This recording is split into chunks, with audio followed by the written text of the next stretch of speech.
हरे भरे खेतों से घिरा छोटा सा गांव रामपुरा हमेशा अपनी सादगी और शांति के लिए जाना जाता था। लेकिन उसी गांव के एक कोने में रहता था एक 16 साल का लड़का करण, जिसका सपना था गांव को बदलना, कुछ करके दिखाना। करण के घर की हालत ठीक नहीं थी। उसके पिता खेती करते थे, पर बरसों से पानी की कमी और खराब फसल के कारण जीवन मुश्किल हो गया था। गांव के लोग भी अपनी पुरानी सोच में बंधे रहते, पढ़ने से क्या होगा, शहर वाले ही आगे बढ़ते हैं। करण यह सब सुनता और मन में आग सी जलती। पहला दिन, प्रेरणा का पहला बीज। एक सुबह करण अपने पिता के साथ खेत में गया।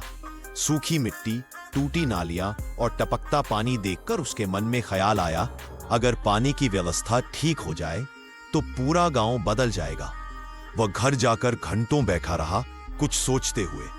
शाम को उसने अपने पिता से कहा, पापा, क्या हम नहर से अपनी खेत तक खुद छोटी नाली नहीं बना सकते? पिता ने हौले से हंसकर कहा, बेटा, लोग वर्षों से कोशिश कर रहे हैं, तू अकेला क्या करेगा? करण ने शांत आवाज में जवाब दिया, एक से शुरुआत होगी, फिर बाकी। 10वां दिन, पहला कदम। अगले दिन से करण ने अकेले ही फावड़ा उठाया और सूखी पगडंडी पर नाली खोदना शुरू कर दिया। गांव वाले देखते और हंसते, ये लड़का पागल हो गया है क्या? अकेला क्या बदल लेगा? लेकिन करण हर रोज करीब 2 घंटे नाली खोदता रहा। धीरे धीरे उसके हाथ छिल गए, पसीना बहता, शरीर थक जाता, पर उसके सपने अभी भी ताजे थे। 20वें दिन, लोग जुड़ने लगे। एक दिन करण खेत में बेहोश हो गया।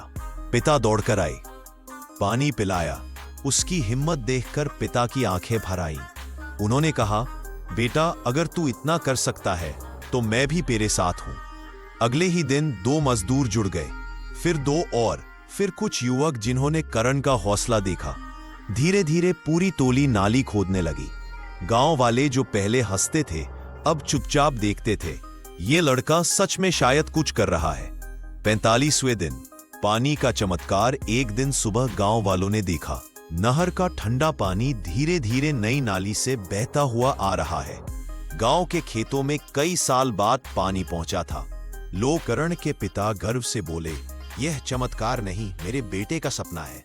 90वें दिन, गांव बदलने लगा। अगली फसल हरी भरी हुई, उत्पादन बढ़ा, गांव वालों की आमदनी बढ़ने लगी। जो लोग कल तक करण पर हंसते थे, आज उसी से सलाह लेने आते।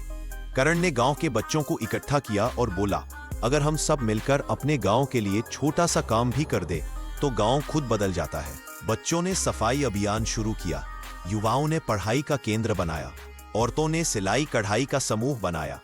करण अकेला नहीं रहा, अब पूरा गांव करण जैसा बन रहा था। 6 महीने बाद, नया रामपुरा। रामपुरा अब वही पुराना गांव नहीं था। नहरों में पानी, खेतों में हरियाली, घरों में खुशियां, हर जगह नई उम्मीद झिलमिलाने लगी थी।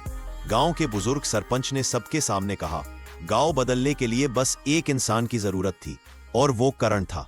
करण मुस्कुराते हुए बोला, नहीं, गांव इसलिए बदला क्योंकि एक ने शुरू किया